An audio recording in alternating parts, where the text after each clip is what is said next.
शिव के लोकप्रिय विधायक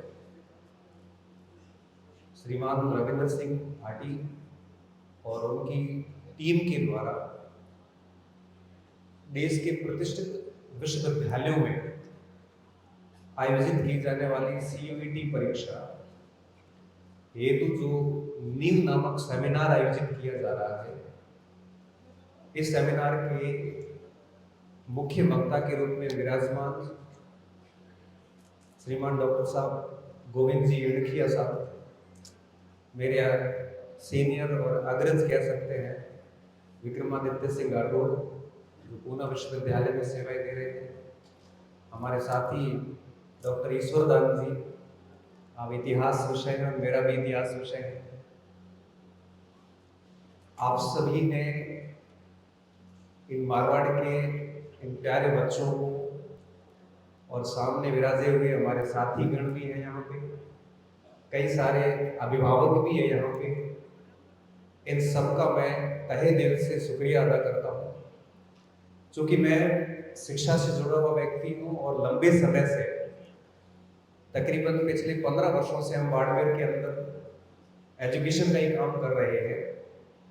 और जब इस प्रकार का कोई कार्यक्रम होता है तो हमें बड़ा अच्छा सा फील होता है कि कम से कम शिक्षक से संबंधित कार्यक्रम है और शिक्षार्थी सुनने वाले और शिक्षक बोलने वाले हैं। इससे अच्छा क्या हो सकता है जब शिक्षा से संबंधित कोई कार्यक्रम हो रहा हो। जब रविंद्र सिंह जी ने मुझे बात करी कि गुरु कार्यक्रम करवाना है और CUET से रिलेटेड करवाना चाहिए, और 10 एक दिन पहले हमारी बात हुई, उसके बाद में इस कार्यक्रम को अंतिम रूप दिया गया।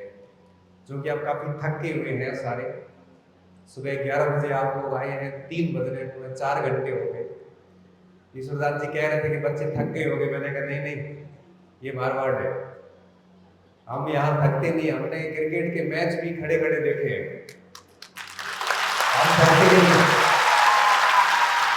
सर आपको बात बताऊं, हमारे यहाँ जो बच्चे हैं ये 5-5 घंटे लाइब्रेरी में एक साथ बैठे रहते हैं, उठते तक नहीं। इन बच्चों में बहुत क्षमताएं हैं यहाँ बच्चे थकने वाले नहीं है। हाँ जरूर है, थोड़ी भूख लगी हुई है, तो मैं थोड़ा उनका भावनाओं का सम्मान करते हुए मैं मेरी बात को शुरू कर रहा हूँ। मेरे से पूर्व जो 3 साथी प्रोफेसर बोल के गए, उनमें और मेरे में थोड़ा सा फर्क है। फर्क ये है कि आप तीनों ही केंद्रीय विश्वविद्यालय में ही पढ़े हैं और वहीं पे सेवाएं दे रहे हैं, और मैं ऐसा दुर्भाग्यशाली व्यक्ति हूं कि चाहकर भी केंद्रीय विश्वविद्यालय में एडमिशन नहीं ले पाया।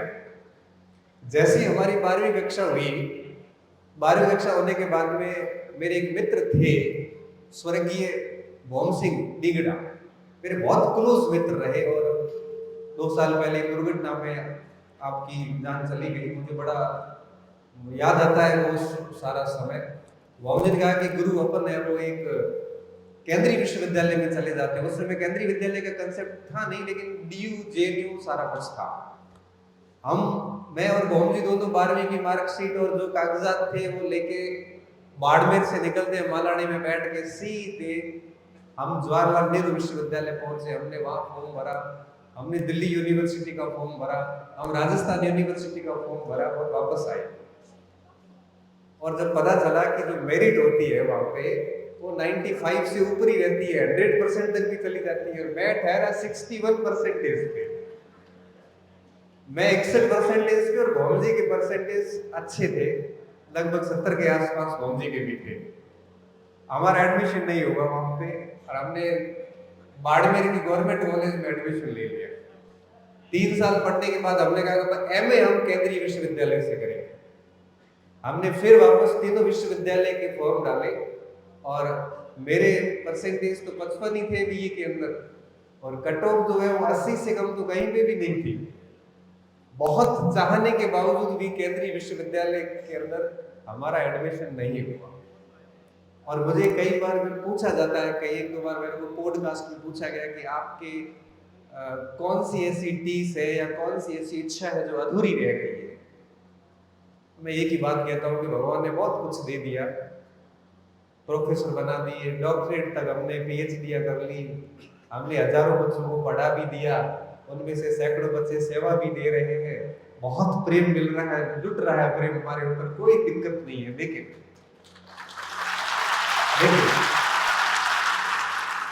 देखिए एक कसक जो आज भी मन में दबी हुई है वो ये है कि किसी केंद्रीय विश्वविद्यालय में, किसी प्रतिष्ठित विश्वविद्यालय में नियमित रूप से रह के कोई एक डिग्री करवा दे तो मेरा मन है वो संतुष्ट हो जाएगा। मेरी आखिरी इच्छा सच में यही है। कोई पूछता है तो मैं यही कहता हूँ, मुझे एक यूनिवर्सिटी कैंपस में रहना है, जो मुझे कभी नसीब नहीं हुआ। और इस फीलिंग को लेने के लिए मैं एक बार जवाहरलाल नेहरू विश्वविद्यालय सर आया था।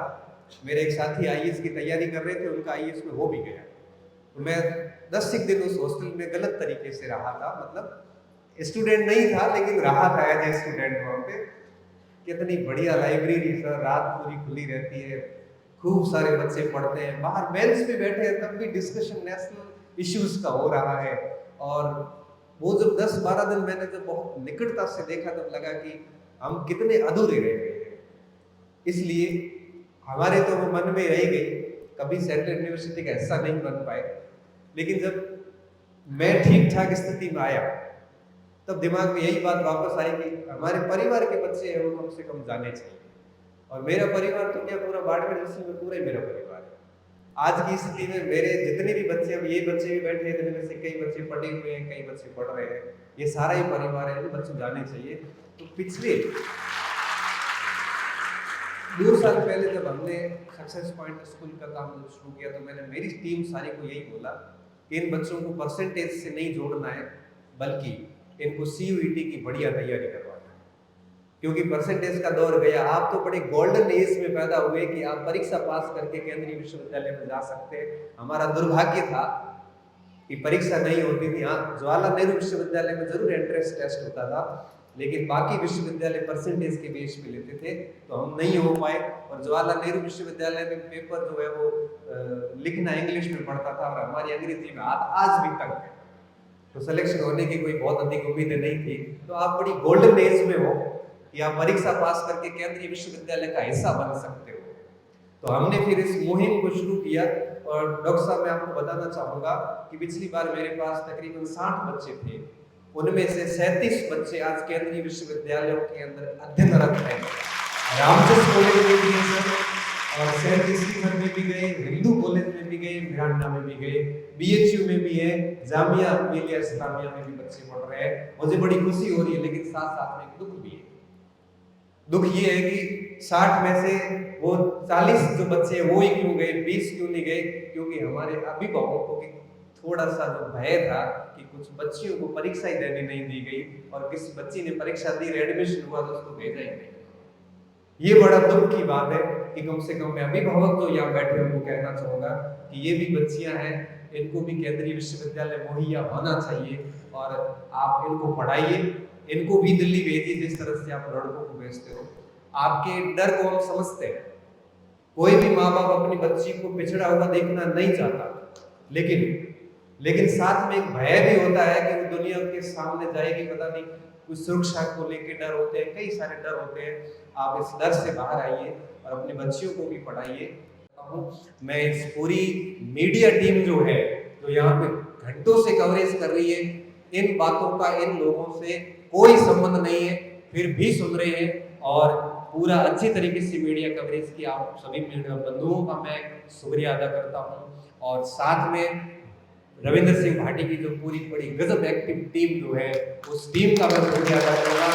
और आगे आपसे और उम्मीद रखेंगे कि इस तरह से एजुकेशन से जुड़े हुए जो काम हैं वो लगातार करते रहे। हमारे जो विश्वविद्यालय के जो भाई स्टूडेंट हैं, इन दोनों का भी बहुत बहुत शुक्रिया कि इन्होंने बहुत अच्छी तरीके से मंच संचालन किया और बच्चों को मोटिवेट करने का काम किया। और साथ साथ में मेन इस पूरे कार्यक्रम की जो केंद्र बिंदु है वो आप बच्चे हो। आप खूब पढ़ाई करना, खूब मेहनत करना और एक लक्ष्य के साथ बाहर जाना, तभी हमारा बोलना सफल होगा और आपका आना सफल होगा। ये केवल भाषण सुन के अगर आप निकल जाते हो और इसका कोई अमली जामा नहीं पहनाते हैं तो इन भाषणों का कोई मतलब नहीं है, इस सेमिनार का कोई अर्थ नहीं निकलेगा। अगर आप में से 100, 200, 500 बच्चे अगर केंद्रीय विश्वविद्यालय में गए तो डेफिनेटली इस नींव कार्यक्रम, उसका नाम ही नींव है, आपकी नींव डेफिनेटली तैयार होगी। आप सभी को शुभकामनाएं देता हूँ। इसी बिंदु के साथ मैं मेरी बात को समाप्त करता हूँ। हमारे लायक कभी कोई सेवा हो तो आप मरुधरा से खुद को जोड़ने के लिए सब्सक्राइब करें और बने रहें पीके टाइम्स के साथ।